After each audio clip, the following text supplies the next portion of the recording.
Hello, this is Tim Law with Playing It Forward Coaching and Self-Reliance U. Please subscribe to this channel, YouTube channel, Playing It Forward Coaching. I very much appreciate it. I have a guy that I've known since 7th grade, love him like a son. He is just phenomenal. And I will say this about him before I bring him on. I have coached and taught in 3 states. And this young man, Freddie Mulbah, is the finest athlete I have ever seen and known. And not only that, he is even a better person than he is an athlete. That's saying a lot. You know, I'm a very big fan of he and his family. So Fred, welcome, and tell us your story here a little bit. You know where you came from and everything along those lines. Great to see you, my man. First of all, I'd like to say thank you for all the love you just showed me. But I'm a junior at Pitt Johnstown right now. My family's from Liberia. We moved. My parents moved over here in '99 due to the Civil War. Mm-hmm. We lived in Maryland until I was about 7 years old, and then I moved to York, PA, and I got the opportunity to meet the staff at Northeastern, and it basically went from there. Mm-hmm. Excellent. And so obviously you were very, very young when you moved over here.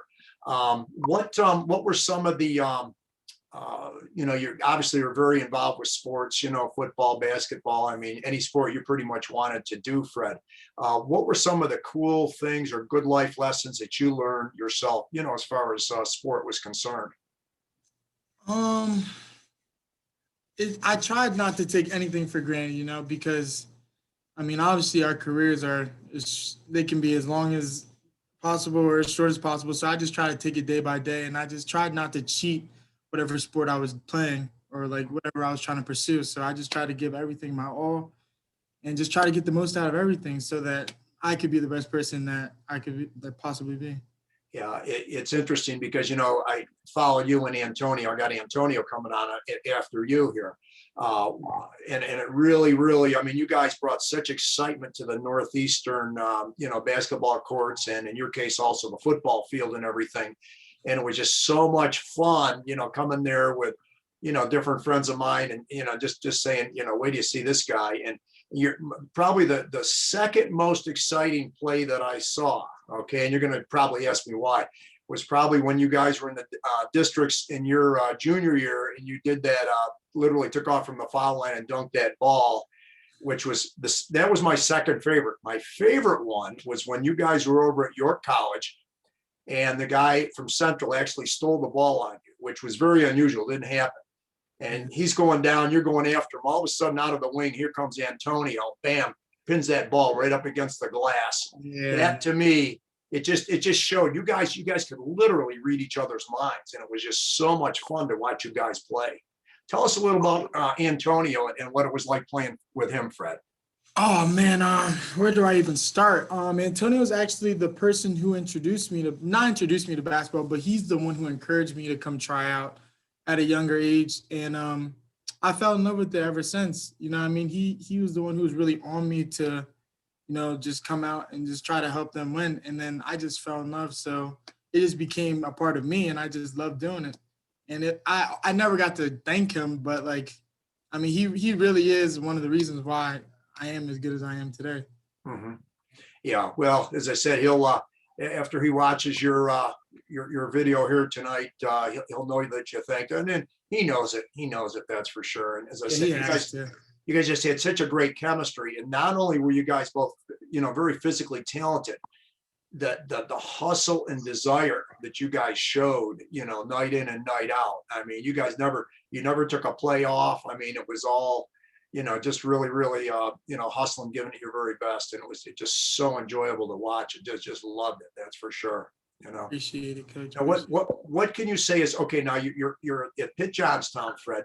What would be some of your thoughts or advice that you could give to, other students or student athletes, going on as far as school and college are concerned? What would you suggest to them? I suggest that you set your bar to the sky. Actually, set it to the galaxy, to wherever. Like, set it as high as possible. Just continue to work at it every day, because nothing in life is given to you. So if you want to be as good as Kobe, you see all these greats out here. Obviously, we understand that, but like you just have to understand like the work and like the dedication that it really took for them to get where they are. So like that's what I always try to take from the greats like Kobe and LeBron. Like I said, like their work ethic is unmatched. Like it's absolutely crazy. So if you just work your tail off, Mhm. the sky's the limit, really. Yeah, yeah. Well, especially when you combine that good work with some good athletic talent, which you develop through the hard work. There's no Right. question about that. You know, so what so obviously set the goal high, and what is, as far as academically and in school and that type of thing, what would your suggestions be to students in college? What once you're there, as far as the academics are concerned. I think it's really a commitment thing because obviously college it's an environment, you're on your own. Your parents aren't here for you to come down and like them to see you on the game and them to tell you to get off the game or like you know Mhm. what I mean, like all the fun times that you could be having. It's really just about time management, like how you manage your time and like making sure that you're on top of what you got to do because it's very easy to fall behind. If one day and you could be behind 3 class periods, you see what I'm saying? So Mhm. just Sure. consistency, really. Sure, sure. Now, I didn't realize it till we were talking beforehand that your brother Quay is out there with you. Tell us about the relationship you and he have with each other. Oh man, that's I mean, that's really my best friend in life. I don't know if I mean I hope he knows that, but like I mean I just feel like I go to him for everything, and it's been great seeing him grow up. You know what I mean? Because we came from nothing. So I mean to see where we are now, we're both in college, we're both doing well. It's great, and he's still growing as a person, and that's exciting to see. Mhm. Okay, and I know you're on the basketball team out there. What do you see is the big difference between high school ball and the college ball that you're involved with now? Because we know it's a different level. There's no question. When I first came onto the scene here, I would say the speed of the game, just the way that, they transition into things as far as like turnovers and into like fast breaks and stuff. Mhm. But other than that, I would say the biggest thing is probably wait. What's the question again? Ask the question one more Yeah, yeah, time. that's okay. That's okay. I'm Yeah, the sorry. difference basically on what you've seen between the high school game and the college game, and you are starting to talk about the speed of it. Yeah, but hold on, let me catch my thought here. Sorry. It's all good. It's all good. No worries. The speed of it and I would say like, well, the shot clock obviously is a big difference. Hmm. Going Hmm. from no shot clock to a shot clock, and that also goes hand in hand with decision making. So I mean, you have to make split second decisions in order Well, to be effective every yeah, possession. and especially where you play, you're still playing point guard, right? Of course. Yeah. So obviously, in the one thing, and I always said this as far as you and Antonio were concerned, I said this to a lot of people, that you guys were so gifted as far as your shot making, your passing, this and that. But I always said about you, and I think it's true about Antonio too. Your guys' vision was insane. I mean, people, they see it 180. You guys saw it 270. I mean, Yeah. seriously, it was ridiculous. If your teammates, certainly at Northeastern, they weren't paying attention, Dan, it was like Larry Bird or Magic Johnson. Bam, they're getting hit in the face with a ball because here it Exactly. comes. You know what I mean? You Yeah. guys would your vision. I always felt that was your to me the most predominant skill that both you and Antonio employed. I mean, you guys could see the whole floor. You could see each other. You knew what the other guy was doing. It just you could read each other's minds actually. With a glance or anything like that. So, And I think that just goes back to experience. Honestly, like we've been playing with each other since fifth grade, since I absolutely started playing basketball. So I mean, mhm. I know him like my right hand. I know everyone on the roster like my right hand. So Sure, sure. Well, as in that very, very important point guard, you have to know that. You've got to know, okay, hey, I got my guy and he's in such and such a spot. I know he can make that shot, or just knowing the idea that you just see where the ball potentially is going when you're playing defense and everything like that. So indeed. yeah. So now, you had said you were in the gym. Um, beforehand when I texted you earlier, what kind of additional working out things have you been doing? For me, it's always been, well, I mean, me and you, I could be real with you because, you know, you're my coach. So, my shot has always been my weakness. So I've been just constantly just shooting the ball. Every Mhm. time I'm in there shooting. I go in there twice a day if I have to. Like, Yeah. it's I'm really, going to have to disagree. I'm going to have to disagree with you a little bit. You may say your shooting was your weakness, but I'm telling you, what always impressed me when the house lights are on, that shot went down more times than not. I mean, you're definitely a gamer, you know. And if you were missing maybe a little bit in practice, that's one thing. But when those bright lights were on and the money was on the line, you many more times than not, you know, were able to come through with that key 3-pointer. You know, because everybody's expecting you to drive and you step back and hit that three. And yeah. you know, you really you definitely were a great, absolutely great performer when you know when the big lights are on. You know, so I don't think you should. I'm not going to allow a kid who's like a son to me to say those kinds of things. Well, I appreciate that. That's why you're a father, of course. But Yeah. So how about, okay, let's talk a little bit about Coach Eyster over there at Northeastern. And, you know, he's done a great job over there as far as coaching is concerned. And you know, he loved you guys like his sons as well. And his son, Nate, I mean, was a teammate of yours. I mean, you talk about a guy who was kind of an unsung guy, but, you know, he did a lot of the stuff, took the charges, got some of the tough rebounds, you know. So tell us a little bit about Coach Eyster and Nate.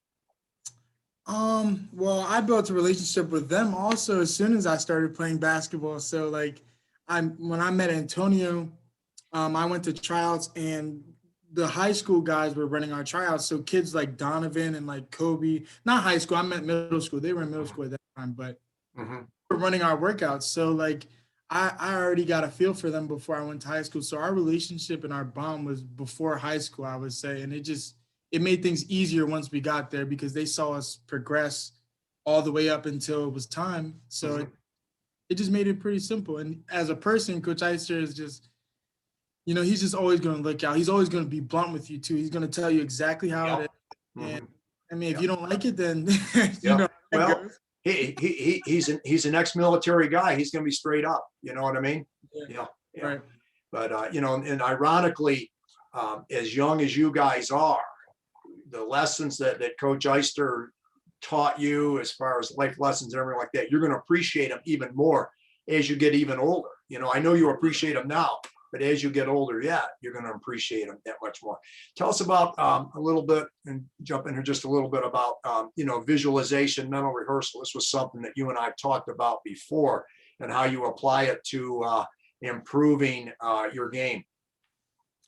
Well, once you introduced the mental reps and like the visualization stuff, it really took my game and like my mental to like a different level when I was on the court. Because obviously, like, I mean, you know the techniques, so Mhm. it's just like it just puts you in like a space, you know what I mean? Like your own space, and like no one can really interfere with that. So like if say like there's a bad call throughout the game, like you're easily able to like walk away from the call, get back on defense. You think about the next play, like you don't Mhm. follow on things, and it just like in basketball, you know how important that is. So it just helps tremendously, and it helps off the court too. Like just with people getting on your nerves, you know what I mean? You take your deep breaths, do your hand exercises like we talked about. I Yeah. never Yeah. forget them. I always will remember them. So it Mhm. helps tremendously with a lot of things, not just basketball. Sure, sure. Well, it's kind of being able to go off into the silence in the own space. There's so many distractions that we go through between the social media, the pings, the dings of our phones and screens and everything. And to be able to go off in the silence and be able to kind of just focus on, okay, what is it that I want to accomplish? See myself doing things, you know, perfectly, whatever the sport or non-sport happens to be that you know, you're practicing and doing some of these things. So any last second things here, Fred? This has been fantastic. Any last second thoughts that you have? Oh man, I just want to give a huge shout out and thank you to my coach, Coach Law. You know, what I mean, he's always been there for me, and he always gave me the words of wisdom whenever I thought that there weren't any. So I just have to say thank you and Thank you for having me on the show. Yeah, well, I super appreciate that, Fred. Thank you so much. And nothing gives me more joy. You know, I had my athletic career, you know, I was a 17-year competitive wrestler and everything, and did a lot of coaching, and obviously with the guys and girls tennis, but nothing gives me more joy and satisfaction than to see kids take some of the ideas that all of us, whether it's Coach Eyster, you know, Coach McCullum, Coach Shapp, you know, all these guys over there, Coach Uri, and have them, or Coach Gessler for that matter, and Coach Satori. I mean, there's a lot of great coaches, Coach Paulson. I mean, I could go on and on with Right. a lot of the great ones over there.